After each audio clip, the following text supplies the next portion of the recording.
நமச்சிவாய சிவாய நம. அனைத்து தமிழ் உள்ளங்களுக்கும் கனிவான வணக்கங்கள்.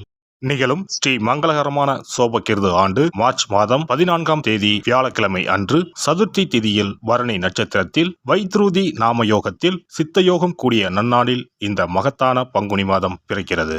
பிறக்கும் இந்த பங்குனி மாதத்தின் கிரக நிலைகளை பார்க்கும்போது மேசத்தில் குரு பகவானுடன் இணைகிறார் சந்திர பகவான். கன்னி ராசியில் கேது பகவானும் மகர ராசியில் செவ்வாய் பகவானும் உள்ளனர். சூரிய பகவான் புதன் பகவான் ராகு பகவான் மீன ராசியில் சஞ்சாரம் செய்கின்றனர். கும்பராசியில் சனி பகவானுடன் சுக்கிரன் உள்ளார். இம்மாத கிரக பெயர்ச்சி என எடுத்துக்கொண்டால் செவ்வாய் பகவான் மகரத்தில் இருந்து கும்பராசிக்கு பெயர்ச்சி அடைகிறார். சுக்கிர பகவான் கும்பத்தில் இருந்து மீனராசிக்கு பெயர்ச்சி அடைகிறார். சந்திர பகவானை பொறுத்தவரை மேசத்தில் ஆரம்பித்து 2.25 நாட்கள் வீதம் 12 ராசிகளை கடந்து ரிஷபத்தில் அமர்ந்து பலன்களை தரப்போகிறார். இம்மாத சிறப்பாக குரு பகவான் நீச நிலையில் இருந்து வக்ர நிலைக்கு மாறுகிறார். இதன் காரணமாக உச்ச பலன்களை அள்ளித் தரப்போகிறார் குரு பகவான். இந்த கிரக அமைப்பினால் உங்கள் வாழ்வில் ஏற்படக்கூடிய சுப மற்றும் அசுப பலன்கள் என்ன என்பதனையும், அசுப பலன் ஏற்படுமாயின் ராசிக்காரர்கள் செய்ய வேண்டிய பரிகாரம் என்ன, வழிபட வேண்டிய தெய்வம், வழிபடும் முறை என்ன என்பதனை பற்றி விரிவாக காண்போம்.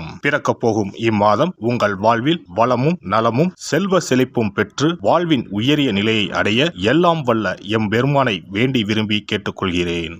விருச்சிக ராசி அன்பர்களே, இந்த மாதம் வசதிகள் அதிகரிக்கும், மதிப்பும் மரியாதையும் கூடும். ஆனால் வீண் செலவுகள் உண்டாகும். மனதுக்கு பிடிக்காத இடத்திற்கு சென்று வர வேண்டி இருக்கும். தொழில் வியாபாரம் தொடர்பான விஷயங்கள் சாதகமாக நடந்து முடிய திறமையாக செயல்படுவீர்கள். புதிய ஆர்டர்கள் கிடைக்கப் பெறுவீர்கள். எதிலும் அவசரப்படாமல் இருப்பது நல்லது. உத்தியோகத்தில் இருப்பவர்கள் ஏற்கனவே செய்த திறமையான பணிகளுக்கு உரிய நற்பலனை தற்போது பெறுவீர்கள். குடும்பத்தில் இருப்பவர்களிடம் தன்மையாக பேசி பழகுவது நல்லது. தகப்பனாருடன் வீண் தகராறு ஏற்படலாம், கவனம் தேவை. கணவன் மனைவி ஒருவருக்கொருவர் பேசி செய்யும் காரியங்கள் சாதகமான பலன் தரும். குழந்தைகளுடன் நிதானமாக பேசி அவர்களுக்கு எதையும் புரிய வைப்பது நல்லது. அவர்களது முன்னேற்றத்திற்காக பாடுபடுவீர்கள். பெண்களுக்கு மனதில் இருந்த குழப்பங்கள் நீங்கி தெளிவு உண்டாகும். பயணங்களில் சாதகமான பலன் கிடைக்கும். மாணவர்களுக்கு கல்வியை பற்றிய பயம் நீங்கும். குழப்பம் இல்லாத தெளிவான மனதுடன் பாடங்களை படித்து வெற்றி பெறுவீர்கள். கலைத்துறையினருக்கு கௌரவம் உயரும். விரும்பிய பதவி கிடைக்கும். வழக்கு விவகாரங்கள் உங்களுக்கு சாதகமாக இருக்கும். கைவிட்டு போன பொருட்கள் மீண்டும் கிடைக்கும். அலட்சிய போக்கை கைவிடுவது நல்லது. அரசியல் துறையினருக்கு பணப்புழக்கம் அதிகரிக்கும். எடுத்த காரியம் அனைத்தும் வெற்றிகரமாக முடியும். மதிப்பு மரியாதை சிறப்படையும். செல்வாக்கு ஓங்கும். நட்பு வட்டாரத்தில் குதூகலம் ஏற்படும். நட்சத்திர பலன்கள். விசாகம் 4ஆம் பாதம். இந்த மாதம் குடும்பத்தில் இருந்த சிக்கல்கள் தீரும். உத்தியோகத்தில் இருப்பவர்களுக்கு வீண் அலைச்சல் குறையும். மற்றவர்கள் மூலம் உதவிகள் கிடைக்கும். குடும்பத்திற்கு தேவையான பொருட்களை வாங்கி மகிழ்வீர்கள். கணவன் மனைவிக்கிடையில் இருந்த கருத்து வேற்றுமை நீங்கும். அனுஷம் நட்சத்திரம். இந்த மாதம் வாழ்க்கையில் சந்தோஷம் அதிகரிக்கும். பிள்ளைகளால் கௌரவம் அந்தஸ்து உயரும். துக்கமும் துன்பமும் நீங்கும்.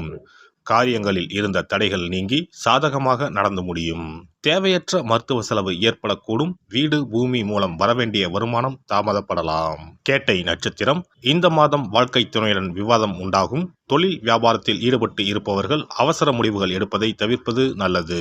உத்தியோகத்தில் இருப்பவர்கள் வீண் அலைச்சலையும் காரிய தாமதத்தையும் சந்திக்க வேண்டியிருக்கும். காசி விசாலாட்சியை வழிபட எதிர்ப்புகள் அகலும். காரியத்தடை நீங்கும். அதிர்ஷ்ட கிழமைகள் திங்கள் வெள்ளி. அதிர்ஷ்ட தினங்கள் பங்குனி 11 மற்றும் 12. சிறப்பு பரிகாரம். வாரந்தோறும் செவ்வாய்க்கிழமை அன்று வீட்டில் உள்ள முருகப்பெருமான் படத்தினை துடைத்து சந்தனம் குங்குமம் பொட்டு வைத்து சிகப்பு அரளிப்பூ கொண்டு அலங்காரம் செய்யுங்கள். ஒரு கண்ணாடி டம்ளரில் தண்ணீர் ஊற்றி ஒரு எலுமிச்சை பழம் சிறு வெட்டிவேர் போட்டு முருகன் படத்திற்கு முன் வைத்து விடுங்கள். ஒரு மா இலை எடுத்து காம்பு பகுதி முருகப்பெருமானை பார்த்தவாறு வையுங்கள். அகல் விளக்கில் நெய் தீபம் ஏற்றி மா இலையின் மீது வைக்க வேண்டும். தீபச்சுடர் முருகப்பெருமானை பார்க்கும் வண்ணம் இருக்க வேண்டும். கண்களை மூடி முருகப்பெருமானை மனமாற வேண்டி உங்கள் வேண்டுதல்களை வையுங்கள். பூஜை முடிந்த பிறகு அடுத்த நாள் டம்ளரில் உள்ள எலுமிச்சை பழத்தை உங்கள் வீட்டை சுற்றி திருஷ்டி கழித்து போட்டு விடுங்கள். 6 வாரங்கள் வரை இந்த வெட்டிவேரை மாற்ற தேவையில்லை.